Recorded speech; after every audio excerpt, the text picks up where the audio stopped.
मंडळी नमस्कार. महाराष्ट्रातल्या शेतकऱ्यांचे दिवस आता पालाटायची वेळ आलेली आहे.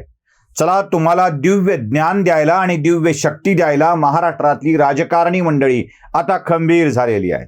केल्याने होतं आहे रे, आधी केलेची पाहिजे असं म्हणून काही लोकांनी आधी करून बघितलंय. आधी केले मग सांगितले या उक्तीप्रमाणे ते तुम्हाला सांगतायत. त्यामुळं शेतकरी बांधवांनो, सावध व्हा, जागे व्हा.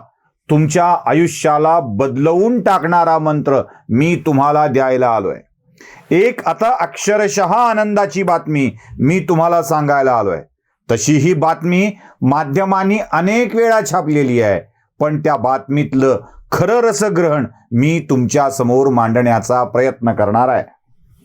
अपेक्षा आहे महाराष्ट्रातल्या, देशातल्या प्रत्येक शेतकऱ्याचं जीवनमान आता उंचावून जाईल अशी स्थिती आपल्याकडे येणार आहे.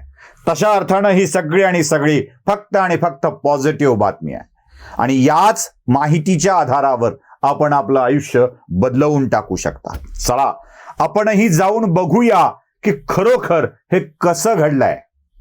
प्रत्येकाला ते जाणून घेण्याचा अधिकार आहे, म्हणूनच मी ती माहिती आपल्या समोर मांडायला आलोय. खरं तर शेतकऱ्यांच्या आयुष्यात क्रांती करणारा विषय आता मी तुम्हाला सांगणार आहे. आदरणीय शरदचंद्रजी पवार यांच्या कन्या सुप्रिया सुळे यांनी शेती विषयामध्ये विलक्षण क्रांती केल्याचं आपल्या सगळ्यांना ठाऊक आहे. त्यांची मालमत्ता एका निवडणुकीपासून दुसऱ्या निवडणुकीपर्यंत शेकडो कोटींनी वाढली आहे.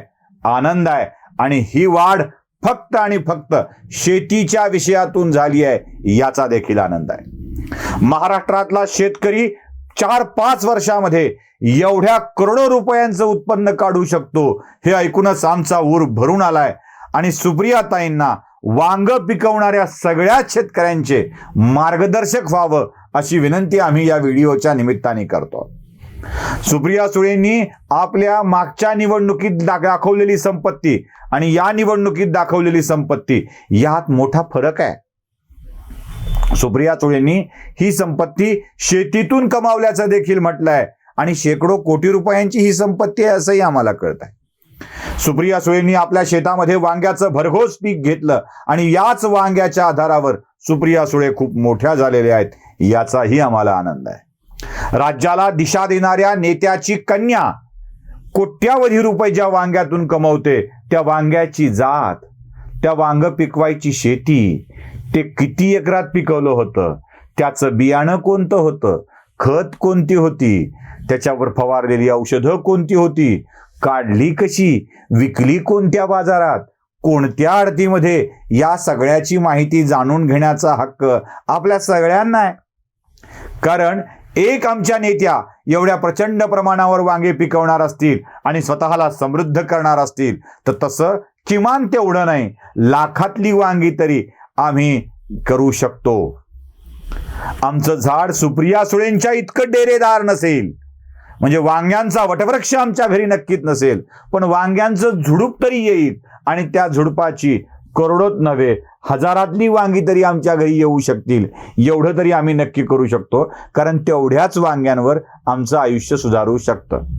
त्यामुळे सुप्रिया सुळे यांनी कृपया ही वांगी कोणत्या बाजारात विकली, कोणत्या जातीचं वांग लावलं होतं, बीटीचं होतं, नॉन बीटीचं होतं, किती एकरात लावलं होतं, ती जमीन कधी घेतलेली होती, ती वडिलोपार्जित आहे की स्वतः खरेदी केलेली आहे, त्यानंतर त्याची निगा कशी राखली गेली, किती महिन्यात पीक आलं, किती वेळेला घेतलं, 5 वर्षातली वांग्याच्या पिकाची एकूण आवर्तनं किती, पाणी किती दिलं, खत कोणतं दिलं, औषध कोणती फवारली, बाजारपेठ कोणती होती, याविषयीची सगळी माहिती मार्गदर्शन म्हणून महाराष्ट्रातल्या शेतकऱ्यांना देण्याची गरज आहे.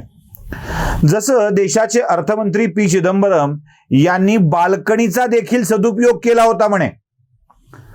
आता अर्थात मोठ्या माणसांची मोठी घरं आणि मोठ्या घराच्या मोठ्या बाल्कण्या, त्यामुळं अशा बाल्कण्या एकरातल्या असू शकतात.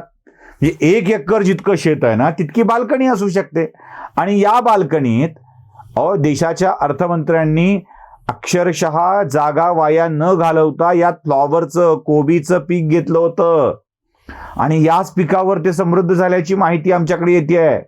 खरं तर बाल्कनीत कुठून माती आणावी, कोणत्या जातीचं बियाणं आणावं आणि ते कुठे विकावं या संबंधीची एखादी कार्यशाळा देशाच्या माजी अर्थमंत्र्यांनी घेण्याची गरज आहे. हो, आमूलाग्र बदल होऊन जाईल या देशामध्ये. अक्षरशः देशातली माणसं इतकं पीक घ्यायला लागतील की डॉलरचा भाव बघता बघता वधारेल. म्हणजे आमच्यासारख्या युट्यूबर्सना डॉलर्समध्ये जे पैसे मिळतात आणि आम्ही मिजाज दाखवतो ना की आम्हाला इतके डॉलर मिळतात, अहो आमची मिजाज उतरून जाईल. 2-4 हजारावर काम करणारे बिगारी नौकर अशी आमची अवस्था होऊन जाईल. त्याच्याकरता या डॉलरची किंमत घसरवणं आवश्यक आहे. आमच्यासारख्याचे काँग्रेस, राष्ट्रवादी काँग्रेसवर तुटून पडणारे आवाज जर बंद करायचे असतील ना तर डॉलरची किंमत घसरवणं आवश्यक आहे. आणि त्यासाठीचे मार्ग मी तुम्हाला सांगतोय. म्हणजे आमच्याच विनाशाचा मार्ग आम्ही तुम्हाला सांगतो. बघा, जमलं तर पटलं तर बघा, आमचा तर विनाश होईलच होईल, पण शेतकऱ्यांचा फायदा होईल आणि त्यातच आमचं भलं आहे. आम्ही शेतकऱ्यांचे पुत्र आहोत. कशाला हे एवढी बकबक करायच्या नादाला लागू. मग आम्ही ते फ्लॉवर घेऊ, ते वांगे घेऊ. आणि हो, अजून एक सांगायचं राहिलं, बाभळगाव ते बर्लिन असं खजुराचं पीक पाठवलं जात आहे. खजुराचं पीक लावलं जाणार आहे असं आम्हाला कळलं बाबा, की बाभळगाव ते बर्लिन खजुराचं पीक पाठवलं जाणार आहे. आता हे खजूर बाभळगावला तयार होत असतील तर ते कसे होणार आहेत ते पण कळणं आवश्यक आहे. आणि सगळ्यात मोठी गोष्ट मला रंजक ही वाटली.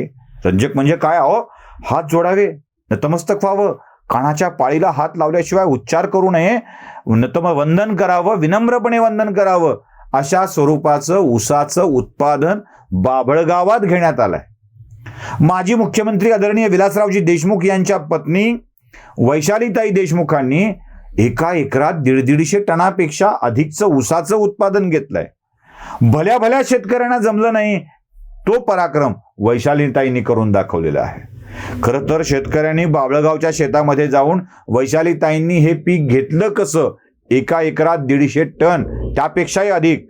आणि असंच जर अनेक एकरांमध्ये घेतलं असेल तर किती टन ऊस गेला असेल हो, किती टन त्यांच्या साखर कारखान्याला.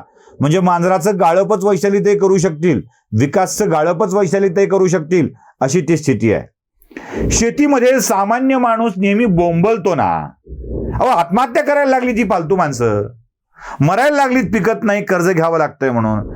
जरा या माणसांनी आदर्श घेणं आवश्यक आहे. ज्या ज्या शेतकऱ्यांच्या मनामध्ये आत्महत्येचे विचार येत आहेत ना, त्या शेतकरी बांधवांना माझी सूचना आहे, जा पी चिदंबरम यांच्याकडं, बघा कशी फ्लॉवरची पिकं येतात, ती किती कोटी मिळतात. जा सुप्रिया सुळेंच्याकडं, बघा त्या वांग्याचं पीक कसं घेतात ते. आणि जा वैशालीताईंच्याकडं, त्या ऊस आणि खजुराच्या लागवडीतून करोडो रुपयांचं उत्पादन कसं करतात ते पण जरा बघून घ्या.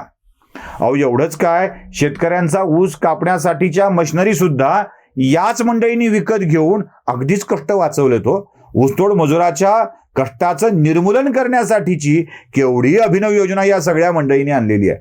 आणि म्हणूनच या योजनांचं, या मेहनतीचं स्वागत करत या बातमीला सकारात्मक अर्थाने घेऊन महाराष्ट्रातल्या नव्हे भारतातल्या शेतकऱ्यांनी त्यांच्या शेतामध्ये कसं पीक येतं आणि श्रीमंत होण्याचा मार्ग काय आहे ते जरा नीट तपासून बघण्याची गरज आहे.